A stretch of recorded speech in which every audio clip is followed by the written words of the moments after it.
Loen teksti Jesaja raamatust 5. peatükist, 1. salmist alates. Ma tahan nüüd laulda oma armsamast, mu armsama laulu tema Viinamäest. Mu armsamal on Viinamägi viljakal mäe nõlvakul. Ta kasvas, ta kaevas ja puhastas kividest ning istutas häid viinapuid. Ta ehitas selle keskele torni, ta raius sinna ka surutõrre. Siis ta ootas, et see kasvataks häid kobaraid, ent roiskunud olid kobarad, mis see andis.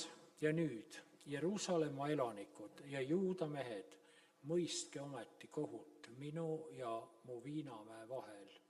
Kas oleks olnud vaja teha mu Viinamäega veel midagi, mida olin jätnud tegemata?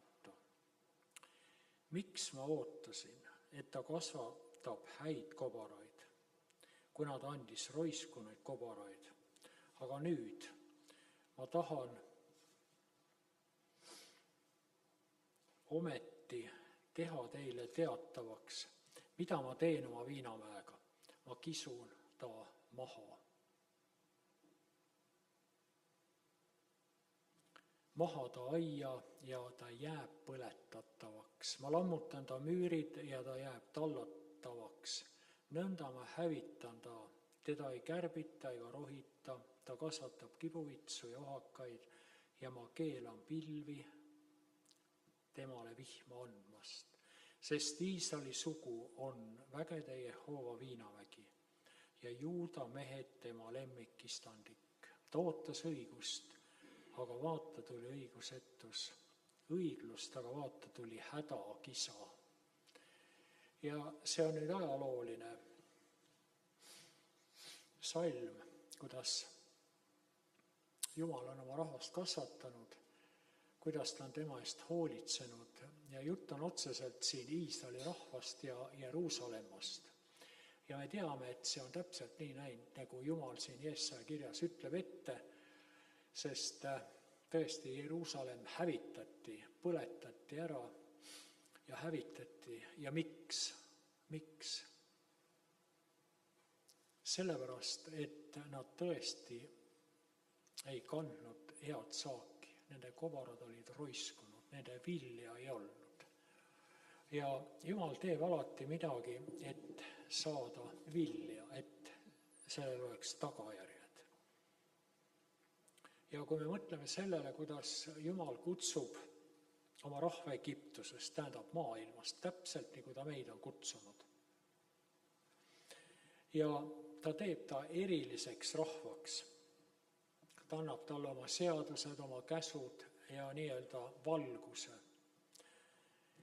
Ja ta annab oma vaimust osa tema juhtidele. Ja Jumal istutab Iisraeli oma sõna ehk tõe seemnest. Ja kui palju tõsist vaeva tegelikult Jumal nägi Iisraeliga. Ja kui me mõtleme sellele, kui palju tõsist vaeva on Jumal ka meiega näinud, meie kogudusega, et see kogudus kannaks saaki. Ja see vili tähendab nende iseloomud, et nende iseloomud muutuksid, nende paganlikud arusaamised ja elukorraldused saaksid tagasi kaotatud õiguse. Nad kannaksid head vilja. Ja see vili tähendab ikkagi eluviisi ja eeskuju teistele. Jumal andis parima, aga ta pidi pettuma. Kujuta nüüd, Jumal ta on kõik asjad teinud ja kõik on õnnestunud. Ja nüüd ta teeb sellise töö Iisraeli juures, ta näeb vaeva ja ta peab pettuma. Sest kobarate asemel kasvasid roiskunud kobarad. Üks lõik tunnistuste varakambrist, lehekülg 81. Ta on seda õrna hoolitsusega toitnud ja harinud, et see kannaks vilja õiguses. Ta ütleb, mida oleks olnud vaja teha mu viinamäega. Mida oleks veel olnud vaja teha, mida olin jätnud tegemata. See Jumala istutatud viinapuu on aga kaldunud maailma poole ning põimunud oma väädid inimlike tegude külge. Oksad on sirutunud kaugele, kuid ometi kannab see vaid metsistunud vilja. Ja kui me võtame lahti raamatu Kristuse tähendamissõnad, lehekülg 116,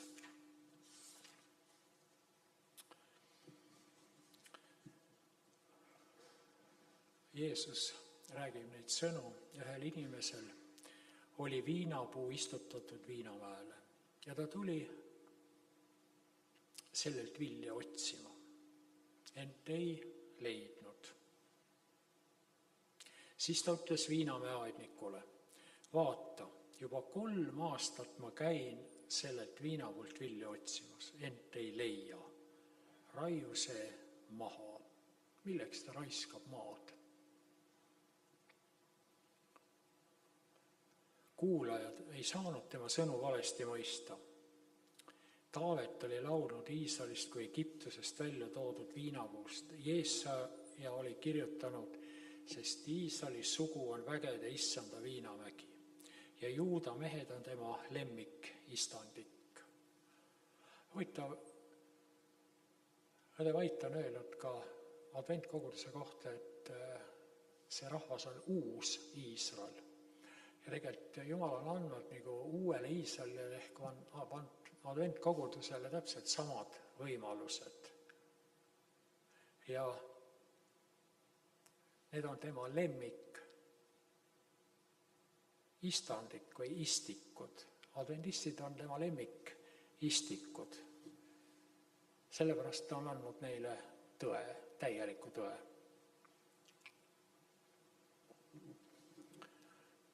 Ja see oli minu kommentaar siin vahepeal. Aga ma loen edasi. Põlvkonda, kelle hulka pääste oli tulnud, kujutati issanda viinamäel kasvava viinapuuna, tema erilise hoolitsuse ja õnnistuse all. Jumala eesmärki oma rahva suhtes ja nende aulist võimalust on kirjeldatud kaunite sõnadega. Et neid nimetataks õiguse tammedeks, issanda istanduseks, millega ta ennast ehib.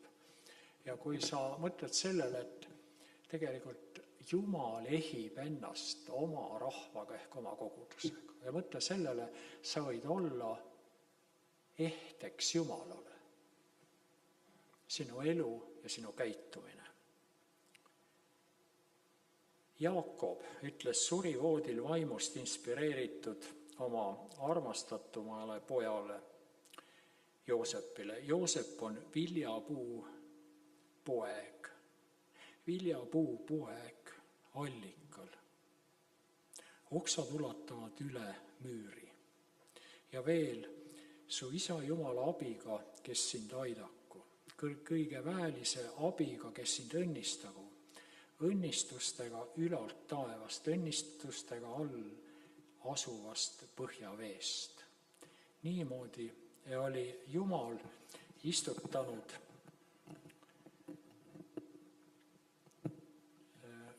oma viinapuuaia nagu allika juurde ja me teame, et lõunamaal on selline ikkagi temperatuurid on väga kõrged ja kui seal see viinapuu on allika ääres, siis ta tõesti kasvab võimsalt. Nii et Jumal rajas oma viinamäe viljakale mäenõlvale. Ja ma usun, et see viljakus, nagu öeldakse, et viinapuu ja kõik istikud vajavad väga palju väetist ja kõike seda, mille ajal ta võib kasvada. täpselt seesama asi on antud adventkogudusele. Meile on antud täielik tõde, see, mis oli algusest. Nii et Jumal on selle taastanud, aga see tähendab, et vastavalt sellele on võimalik ka kasvada. Ja loen siit edasi. Siis ta ootas, et see kasvataks häid kobaraid, et kängunud olid kobarad, mida see andis. Kristuse aja inimesed näitasid välja suuremat vagadust kui varasemate aegade juudid, kuid neil puudus Jumala vaimu meeldivad omadused. Iseloomu kallihinnalised viljad, mis muutsid Joosepi elu nii meeldiva lõhnaliseks ja kauniks, ei ilmnenud juuda rahva hulgas. Jumal oli oma poja kaudu vilju otsinud ega olnud midagi leidnud. Iisrael oli raisanud maad, juba selle olemasolu oli nuhtlus, sest see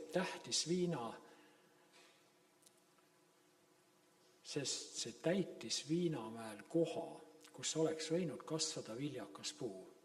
See röövis maailmalt õnnistused, mida Jumal oli käskinud jagada. Iisraelased olid Jumalalt teiste rahvaste ees valesti esitanud, tähendab, Jumalat esitati valesti. Nad polnud üksnes kasutud, vaid ilmselgelt takistuseks. Nende religioon oli suurel määral eksitav ja tõi pääste asemel hoopis hukatust. Et näete, religioon ja usk ja kirik võib hoopis hukatust tuua, kui ei käida Jumala teedel. Ja temast võib saada lihtsalt mingi ajaliku kultuuriasutus, kus tehakse kontserte ja muid asju.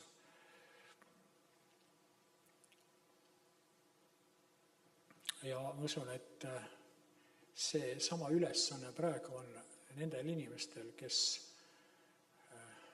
on nii-öelda välja kutsutud ehk jääk Jumala Viinamäest. Jumal on kutsunud jälle välja jäägi, nagu ta siia tulles tuli, kutsus apostlid ja uuendas selle kõik, selle liikumise ja tõed. Ja nüüd enne tema tagasitulekut ta teeb täpselt sama. Tähendamissõnas ei seadnud Viinamäe aednik puu kohta langetatud otsust kahtluse alla. Kui see jääb viljatuks, tuleb see maha raiuda, kuid ta tunneb ja jagab omaniku huvi selle viljatu puu vastu. Miski poleks teda rohkem rõõmustanud kui see, et puu oleks õilmitsenud ja vilja kandnud. Ta vastab omanike soovile öeldes, jäta ta veel selleks aastaks, kuni ma ta ümber kaevan ja talle sõnnikut panen.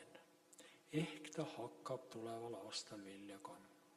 Ja huvitav, ma mõtlesin selle sõna üle,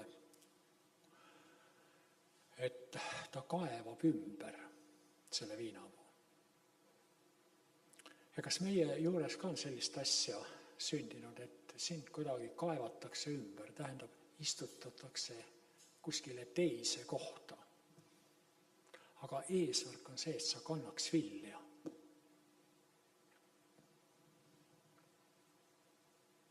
Ja siin on huvitavalt näha, et aednik ei loobu selle vähe tõotava taime teenimisest.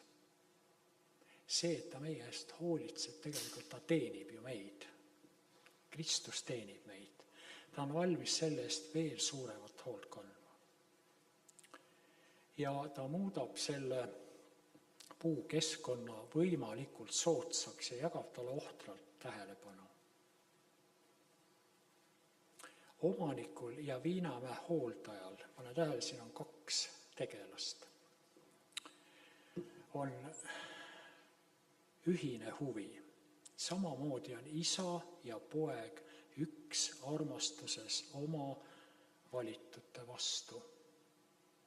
Kristus ütles oma kuulajale, et neil olid antud suuremad võimalused, kõik abinõud, mida Jumala armastus suutis välja mõelda, rakendati tööle, et neist võiksid saada õigluse puud, mis kannavad vilja maailmale õnnistuseks. Ja see lõpp sõltus põlvkonnast, kes tema sõnu kuulas, ehk kuuletus nendele. Ja Jeesus ütleb ka siin, et kui ta ei kuula, siis ta võetakse maha või raiutakse maha.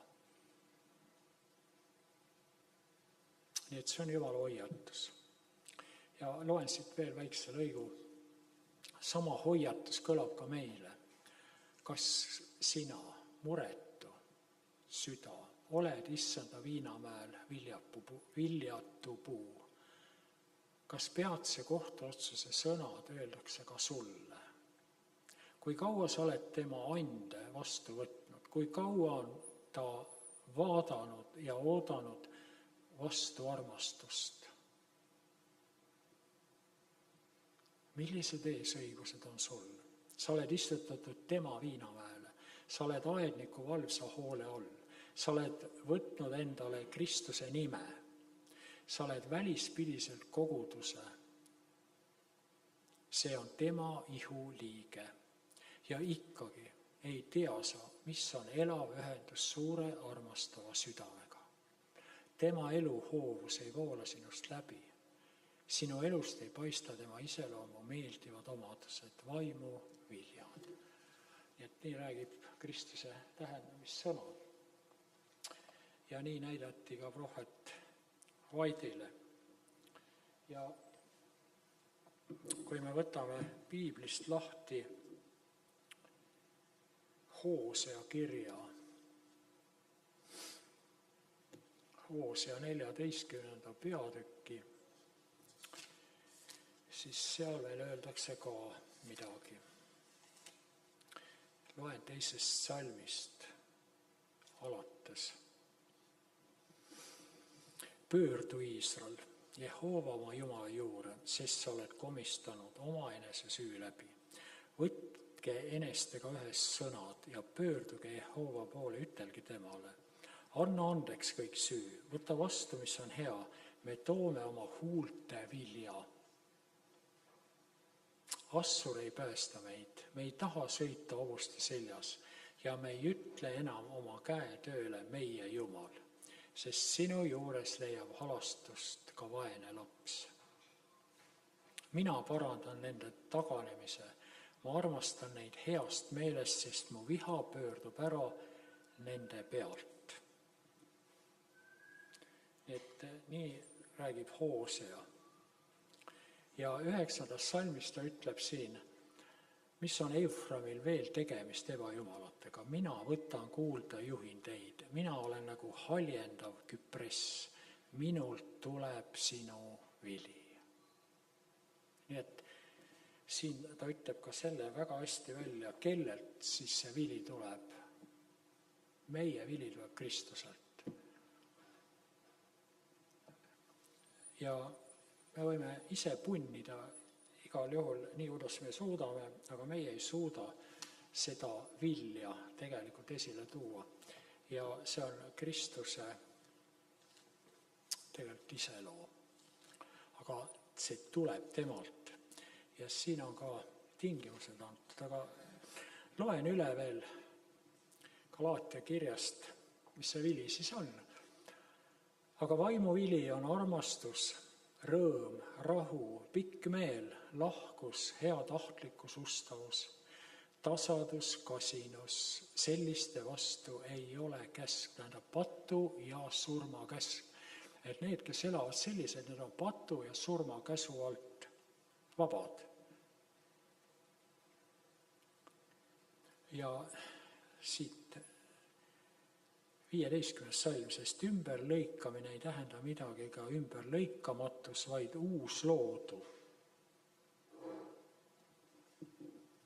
Ja see vili ongi uue loodu nähtav osa, meie iseloom. Aga lähme tagasi Esekieli raamatusse. Hesekieli raamatu 18. peatükk. Ja siit me võime lugeda 20. salmi. Hing, kes teeb pattu, peab surema. Poeg ei kanna isa süüd, isa ei kanna poja süüd. Õige peale tulgu tema õigus ja õela peale tema õelus. Tähendab, meil igalühel on vastutus ja patriarhid ja prohvetid kirjutatakse meile lehekülg 61. Paljud, kes õpetavad, et Jumala käsk pole inimestele maksev, väidavad, et inimesel on võimatu käsu eeskirjadele kuuletuda. Kui see väide oleks tõsi, siis poleks Aadam pidanud kandma ülekohtu karistust. Meie esivanemate patt tõi maailmale süü ja kurbuse ning ainult Jumala headus ja halastus hoidsid inimkonda paiskumast lootusetuse meeleheitesse. Ärgu keegi ennast petku. Rooma 6.23 ütleb meile, patu palk on surm. Jumala käsust ei ole võimalik karistamatult üle astuda, ei meie ajal ega tollal, kui lausuti otsus inimkonna esiisale Aadamale. Ja patriarhid ja prohvetid lehekülg 306 lisab siia juurde. On vältimatu, et lapsed kannavad vanemate poolt tehtud väärsammude tagajärjel. Kuid lapsi ei karistata vanemate pattude pärast, kui nad ise ei ole nendes pattudes osalised. Tavaliselt astuvad lapsed siiski oma vanemate jälgedesse. Pärilikkuse ja eeskuju kaudu saavad pojad osa isade pattudest. Väärad kalduvused, rikutud himud ja madaldunud moraal, samuti aga ka kehalised haigused ja alaareng kanduvad pärandina isalt pojale kui kuni kolmanda ja neljanda põlveni. See kohutav tõde peaks inimesi tõeliselt hoidma astumast patuteele. Ja ma loen edasi siin Hesekielist 18 peatükk ja 21. salmist. Aga kui õel pöördub kõigist oma pattudest, mis ta on teinud, ja peab kõiki mu seadlusi ja teeb, mis on kohus ja õige, siis peab ta tõesti elama ja ta ei sure. Tähendab, siin on mõeldud igavest surma, eks ole. Ühtki tema üleastumist, mis ta on teinud, ei tule meeles pidada oma õiguse pärast, mida ta on osutunud, peab ta jääma elama.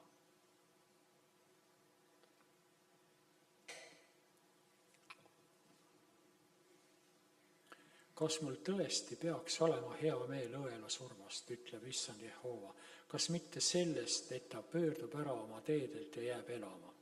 Ja kui õige pöördub oma õigusest ja teeb ülekohut, teeb kõiki neid samu jäledusi, mida õel teeb, kas ta peaks jääma elama? Ühtki tema õiget tegu, mis ta on teinud, ei tule meeles pidada. Oma truudusetuse pärast, mida ta on osutunud, ja oma patu pärast, mida ta on teinud, peab ta surema. Et niimoodi räägib Jumala sõna Hesekieli kaudu. Ja jälle võtame selle lemmikraamatu Suur võitluse.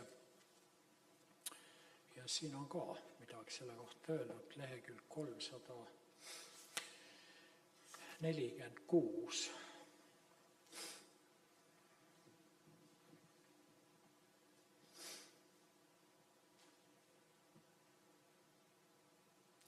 Samal ajal, kui Jeesus palub nende eest, kes on võtnud vastu tema armu, süüdistab saatan neid Jumala ees kui üleastujaid. Pane tähele nüüd. Kui sa oled Jumala armu vastu võtnud, siis hakkab vaenlane tegelikult tõeliselt ründama ja tahab see kõik tühjaks teha. Ta süüdistab neid. ja süüdistab ka neid inimesi, kes on seda inimest aidanud nüüd Jumala juurde. Suur petja on püüdnud juhtida neid kahtlustesse, et nad kaotaksid usu Jumalasse, et nad lahutaksid end tema armastusest ja astuksid üle tema käsuõpetusest. Nüüd osutab ta nende iseloomu vigadele ja Kristusest kaugenemisele, mis pole teinud au lunastajale, kõigile pattudele, mida tema on ahvatlenud neid tegema. Ja nüüd nõuab neid endale kui oma alamaid. Et tõsised asjad, see on nüüd vaimses maailmas. Toimuvad sellised asjad. Et vastavalt sellele, kuidas me käitume, kuidas me elame, need ulatuvad alati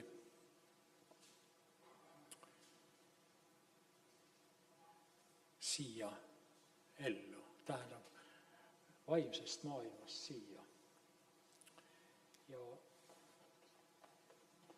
tulen uuesti raamatu juurde Kristuse tähendamissõnad ja lehekülg 161.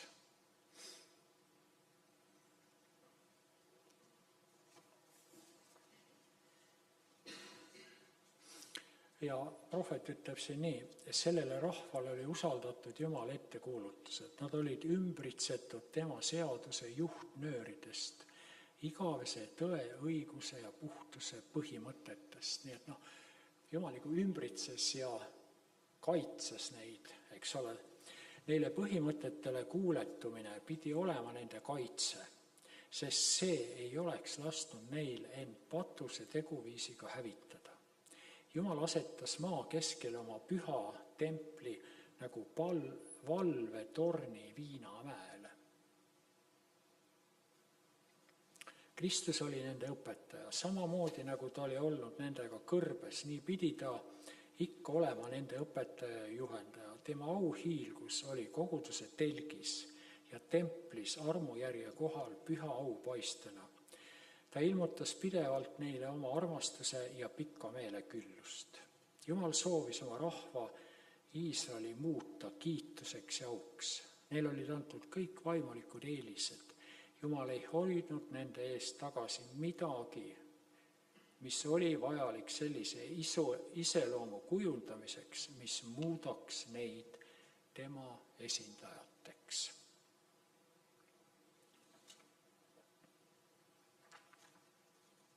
Jumala seadusele kuuletumine pidi andma neile imeväärse eelise maailma rahvaste ees. Tema, kes võis anda tarkuse ja osavuse igasuguse oskustöö jaoks, oleks jätkuvalt olnud nende õpetaja ning oleks neid õilistanud ja ülendanud oma seadustele kuuletumise kaudu.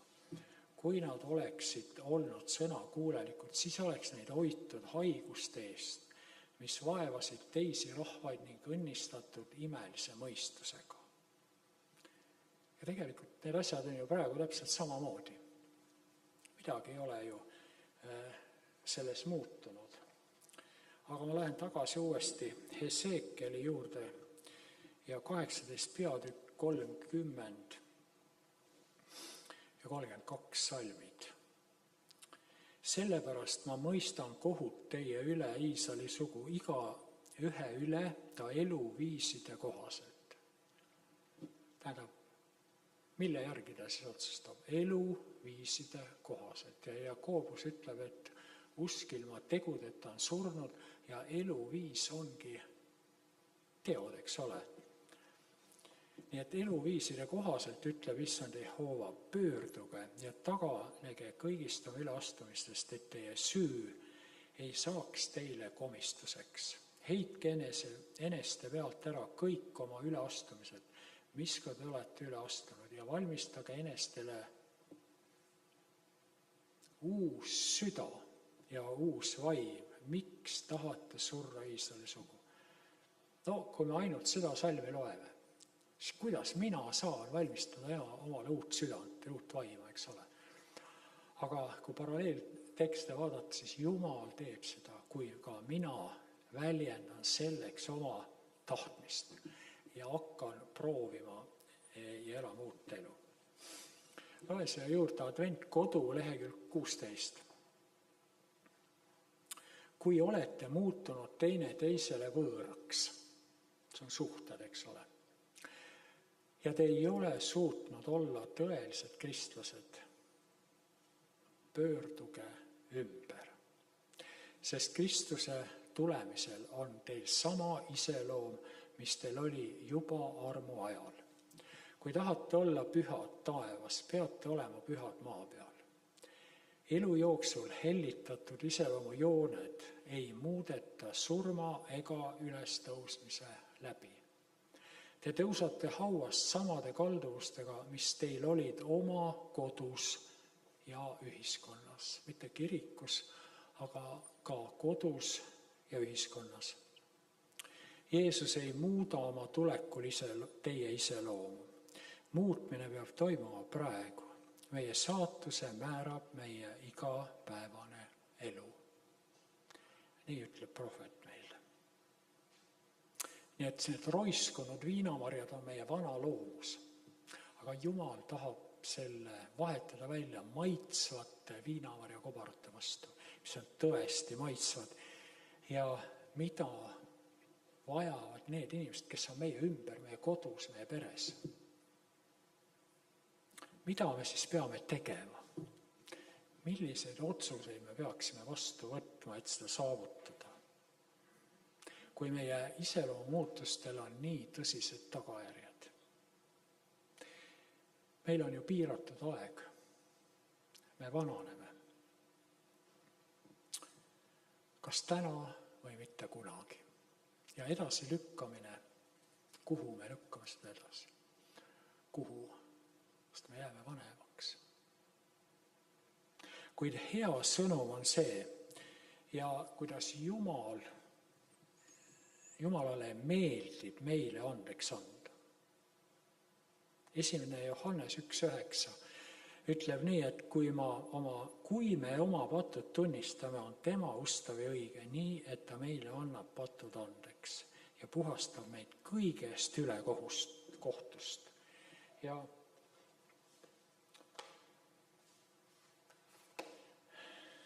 viimane tekst Tee Kristuse juurde raamatust, lehekülg 7.